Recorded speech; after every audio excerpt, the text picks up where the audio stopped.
ተሰጥኦ ብቻውን የትም አያደርስም።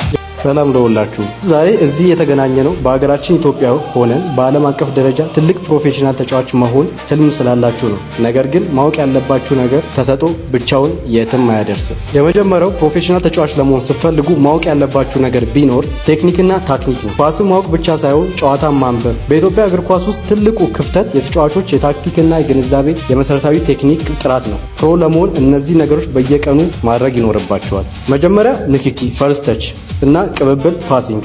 ኳሱ ከመድረሱ በፊት ቀጣዩን ውሳኔ መወሰን አለባችሁ። ፕሮፌሽናል ሊግ ላይ ሰከንዶች እንጂ ደቂቃዎች አይኖሩም።